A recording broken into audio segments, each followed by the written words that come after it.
नमस्कार मित्रों, एक बार फिर से स्वागत है आप सभी दर्शकों का हमारे दिव्य सरोवर सत्य ज्ञान यूट्यूब चैनल में।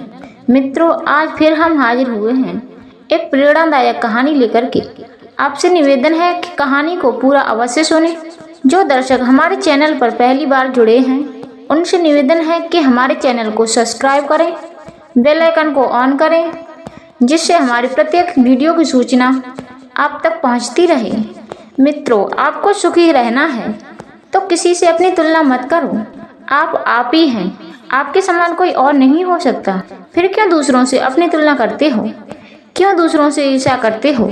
मित्रों, आइए समझते हैं इस बात को एक कौवा की कहानी के माध्यम से। मित्रों, एक जंगल में एक कौवा रहता था और वह अपने जीवन में बहुत खुश था। एक बार कौवा उड़ते हुए एक तालाब के किनारे जा पहुंचा। उस तालाब में उसने एक हंस को देखा। कौवा सोचने लगा, यह हंस कितना सफेद है। कौवा ने उस हंस को देखा और सोचने लगा, यह हंस कितना सफेद है और कितना सुंदर लगता है। उसे लगा कि यह सुंदर हंस की दुनिया में सबसे ज्यादा सुखी पक्षी होगा, जबकि मैं तो कितना काला हूँ और कुरूप हूँ। यह सब सोच करके कौवा काफी परेशान हो गया और वह रोने लगा। उसी रास्ते से एक महात्मा जी निकल रहे थे।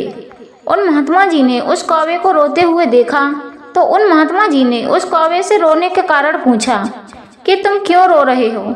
उस कौवा से रहा नहीं गया और अपने मन के जो भी भाव थे वो उन महात्मा जी को बता दिए कि उस हंस को देखो, वह कितना सुंदर है और वह अपने जीवन में सबसे ज्यादा खुश है, और मुझे देखो, मैं कितना काला कुरूप हूँ। लोग मेरी आवाज़ से भी नफरत करते हैं। अगर मैं कहीं बोलता हूँ तो लोग मुझे पत्थर मारते हैं।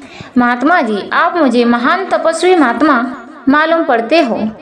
एक काम करो, आप मुझे उस हंस की तरह ही बना दो। महात्मा कहने लगे, हे कौवा, तुझे कैसे पता है कि ये हंस सुखी होगा? एक बार उस हंस से जाकर के पूछो, वह अपने जीवन में सुखी है या फिर दुखी है। यदि वह अपने जीवन में सबसे ज्यादा सुखी होगा तो मैं तुम्हें जरूर हंस बना दूंगा।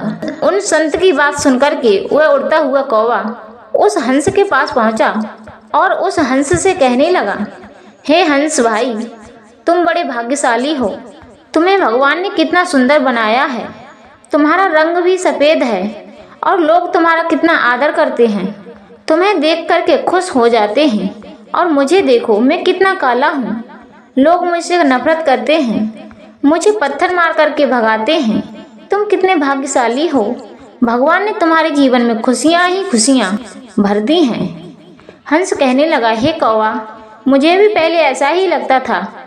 मैं आसपास के सभी पक्षियों में से खुद को बहुत खुशनसीब समझता था कि मुझसे ज़्यादा सुंदर कोई और पक्षी नहीं है। जब मैंने तोते को देखा तब लगा कि रंग और वह बहुत ही मीठा बोलता है। तभी से मुझे लगा कि सभी पक्षियों में तोता ही सबसे सुंदर है और वह अपने जीवन में सबसे सुखी है। कौवा भागता हुआ उस तोते के पास गया और तोता से पूछने लगा, तुम कितने सुखी पक्षी हो। तुम्हारी बोली कितनी मीठी है। लोग तुम्हारी बोली से कितना प्यार करते हैं, तुम्हारी आवाज़ को सुनना चाहते हैं। तुम्हारे पास 2 रंग हैं, कितने सुंदर लगते हो। तोता कहने लगा, भैया, मैं सुखी जिंदगी जी रहा था, लेकिन जब मैंने मोर को देखा तब लगा कि मुझ में तो केवल 2 ही रंग हैं, पर विविध रंगी है। मुझे तो वह मोर सुखी लगता है। फिर कौवा उस मोर को ढूंढते ढूंढते एक चिड़ियाघर में पहुंचा, जहां बहुत सारे लोग मोर को देखने के लिए आते हैं। हजारों की संख्या में भीड़ लगी थी। जब सब लोग चले गए तो कौवा मोर के पास पहुंचा। तब जाकर के बोला, मित्र, तुम तो अति सुंदर हो। कितने सारे लोग तुम्हें देखने के लिए आते हैं। प्रतिदिन तुम्हें देखने के लिए हजारों लोग आते हैं, जबकि मुझे देखते ही लोग उड़ा देते हैं, मुझे पत्थर मारते हैं। मुझे लगता है कि संसार में तुमसे ज्यादा सुखी कोई पक्षी नहीं है। तुम ही सबसे ज्यादा सुंदर हो और सुखी हो।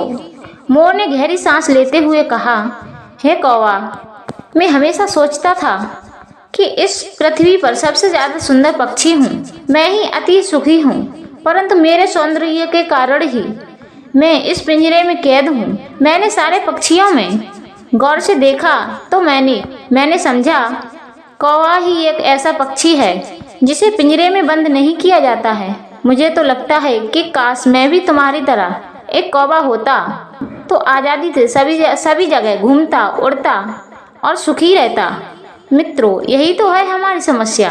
हम अनावश्यक ही दूसरों से अपनी तुलना कर बैठते हैं और यही सोचकर हम दुखी रहने लगते हैं। सज्जनों, हमें जो मिलता है हम उसकी कद्र नहीं करते, उसी के कारण दुखित इस चक्कर में फंसे रहते हैं। प्रत्येक दिन हमें भगवान की भेंट समझ करके आनंद से जीना चाहिए।